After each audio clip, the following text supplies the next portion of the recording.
Hello. Hello. My best side, you got that?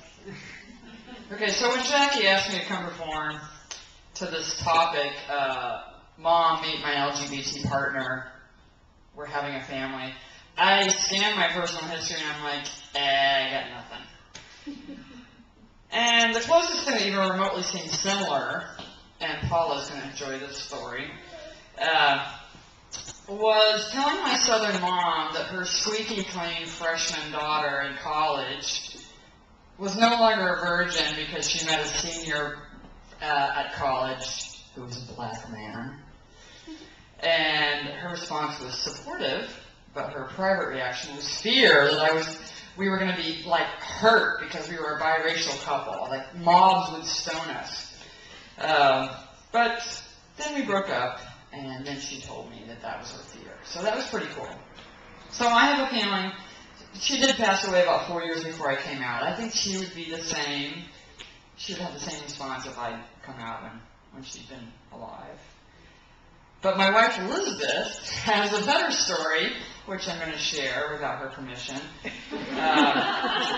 Her mom said, "Oh, but honey, we still wanted grandchildren."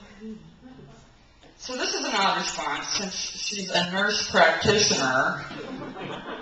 And not only that, but gave college girls, counseling on, not getting pregnant. So she should know that part A, sperm, plus part B, which is the egg, equals part C, the baby, if the stars align at the right moment.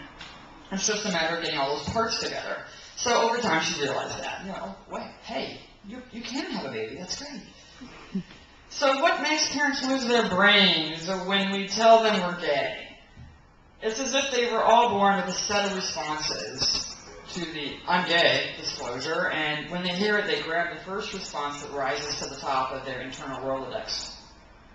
I'll list 3 for you. "Oh, honey, I don't want you to get gay bashed, discriminated against, a bad lesbian haircut." Whatever. This one's all about fear, whether for safety or fashion, and over time, they'll come around. Response to, "Oh no, we don't believe in gay people in this family." So, don't engage. Call PFLAG ASAP.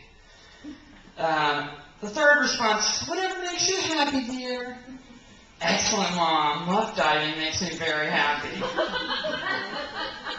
I'll explain later. Sometimes it takes years to get that last response from a parent, if ever. So I grabbed some coming out stories from women in our Lesbian Moms group, since I have no great coming out story. I mean, my mom was dead. I wrote a letter to my brothers, sent it off in the mail, "Fuck you, I'm gay, I'm done." It was very easy. I think I stretched for about a week. I went to the New York City, I'm sure they have many of these, but a newly coming out group, and I scanned the group, started dating one of the women. It was very easy. Like, where's the angst? What's the problem here? Within 1 year, I had equaled the number of men I slept with, so I thought I was back at 0. Came to Portland, clean slate, let's get in the positives. So my friend tells me this story about her father, who's a retired minister, Methodist pastor, and when she first came out, her parents hoped that it was just a phase. Her mom, in particular, really liked her ex-boyfriend. Much to their disappointment, she continued dating women. But after Jane, not her real name, and she had been together for a year, they spent the weekend with her parents and brothers up the coast. And because of different schedules and cars, whatever, she ended up driving back to Portland with her dad in the car. And she said, "So, Dad, what do you think of Jane?" And Dad says, "Well, I think she's a bright, attractive woman and would make a lovely partner for any one of my sons." So, yikes, right? Fast forward a few months later to a hospital in Boston, and I believe her mother was very sick, and the whole family gathered around, and Jane flew out to be with her. And when they said only family was available to go in the ICU, the dad looked at Jane and said, "Well, she's family." And so that was a pretty quick turnaround.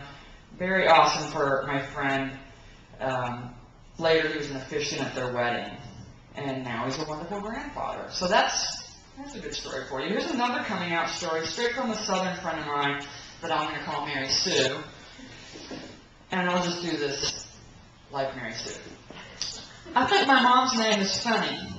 Mama Billy Bob. She was spending the night with us in Memphis when Sally tested positive on the home pregnancy test. We were all very tired after a full day of work, conferences, and nursing school. This is an Arkansas accent, by the way, and I did used to talk this way. Then a nice dinner out, when our heads finally hit the pillow, and Sam and I were so tired that we could not move a muscle. We heard a very loud whang, whang, whang baby sound from the guest bedroom. And Mama Billy was making baby cries to give us an introduction to the rest of our lives. And Sally and I just looked at each other in bewilderment and said, "What the heck?" And then Sally came out after she met me, and her mom was all sweet and loving, like, "It's all about love, honey. I love who you love." And her father's initial reaction was, "How are you going to provide for yourself financially without a man?" This is when Sally was working 12-hour shifts and living on very little money as she supported her then university student husband. So her father came to